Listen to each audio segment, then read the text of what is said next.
संबंधी हो, वो भी बुलाने पे आएगा, आते ही पूछेगा भैया बोलो क्या बात है, क्यों बुलाया? तो आप कहेंगे कि ये बात है, कहा हाँ हाँ बिल्कुल, तो पूरा आपका सहयोग करेगा। लेकिन जैसे ही कार्य पूरा होगा वो कहेगा अच्छा ठीक है फिर हम चलते हैं। तो जो बुलाने से आएगा तो चला जाएगा। आप कब तक बुलाओगे? जब जब जरूरत पड़ेगी। आप कहाँ तक किसी को बुलाओगे? इसलिए बुलाने से लक्ष्मी आएगी तो चली जाएगी, और बार बार बुलाना भी होता नहीं है, हो नहीं पाता है। तब क्या करें?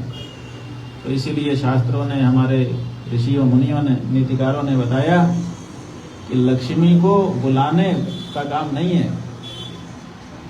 ऐसा करो कि लक्ष्मी अपना घर, आपके घर को समझ ले।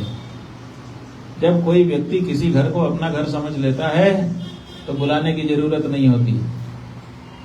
जब खाली होता है तो आके बैठ जाता है। अपना घर, आप अपना घर जहां बनाए रहते हो, कहीं चले जाओ दुनिया में, वहां जैसे ही खाली होगे आपको घर की याद आएगी कि चलो घर चलते हैं।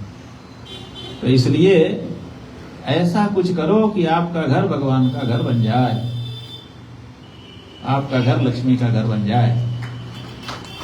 तो लक्ष्मी फिर जहां जाएगी, लोग बुलाते रहते हैं, जाएगी, अपने को क्या दिक्कत है, चली जाओ। लेकिन तुम्हारा घर है, तुमको लौट के तो आना ही पड़ेगा, आएगी ही है। तो वो तरीका अपनाना चाहिए। और वो तरीका क्या है? वो तरीका ये है कि अपने घर को भगवान का घर बनाओ। भगवान के घर में ही लक्ष्मी रहती है। जहां भगवान रहेंगे वहां लक्ष्मी को झक मार के, माने बिना किसी बहाने के आना ही पड़ेगा, आएंगी ही। और भगवान का घर बनाने का तरीका क्या है कि हम भगवान की मूर्ति ला के रख दें तो भगवान का घर बन जाएगा? नहीं, भगवान के जो गुण हैं उन गुणों को धारण कर लो। तो भगवत गुण जब व्यक्ति, घर में रहने वाले लोग जब अपने अंदर भगवत गुणों का विकास कर लेते हैं तो उनका घर भगवान का घर बन जाता है। और भगवान के घर में लक्ष्मी को आना ही पड़ता है अपने आप, बिना बुलाए। निकालो तो नहीं निकलती, धक्का मारो निकाल तो पकड़ लेगी चौखट को कि ना ना ना ये मत करिए, बाकी सब कुछ कर लीजिए, घर से बाहर मत निकाल। दरवाजा बंद कर लिया तो चबूतरे पे सो जाएगी, है ना, अपना घर कहाँ जाएगी? तो इसलिए सही तरीका यही है। और उसके लिए बताया है भगवत गुण क्या है? तो बताया उत्साह संपन्नम दीर्घ सूत्रम क्रिया विदिक्यम व्यसने स्वशक्तम शूरम कृतज्ञम दृढ़ सौहृदम च लक्ष्मी स्वयं याति निवास हेतोः। ये 9 गुण हैं। इन 9 गुणों को अपना ले अगर कोई तो वो भगवत गुण से संपन्न हो जाता है। कौन कौन सा? उत्साह संपन्न, हर समय उत्साह संपन्न होना चाहिए।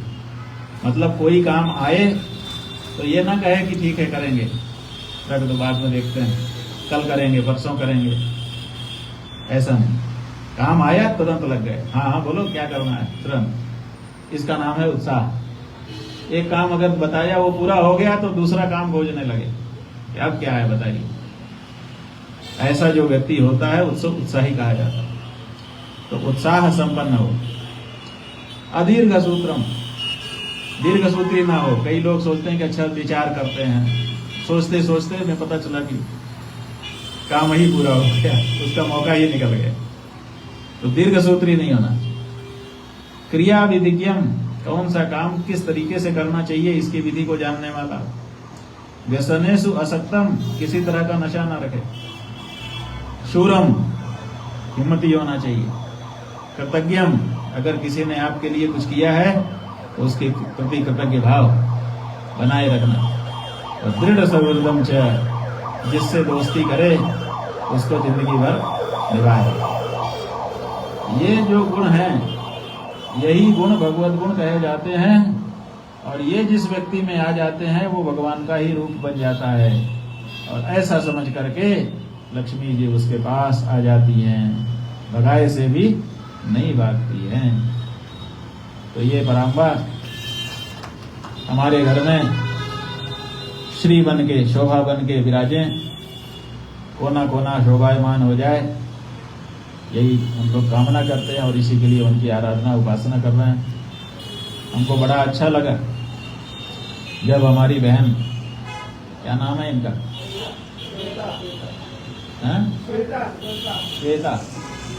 श्वेता जी आई और इन्होंने कहा कि माता जी का मन था करतलध्वनि इनके लिए हो जाए। इन्होंने कहा कि माता जी का मन था कि भगवती की आराधना हो और सतचंडी नाम उन्होंने कहा था। तो हमने कहा ठीक है, सतचंडी की जाएगी। और बड़े उत्साह के साथ पूरे परिवार ने एक होकर के और ये सुंदर अनुष्ठान और विधि विधान के साथ, क्योंकि विधिहीन जो यज्ञ होता है वो भी न किए के बराबर होता है।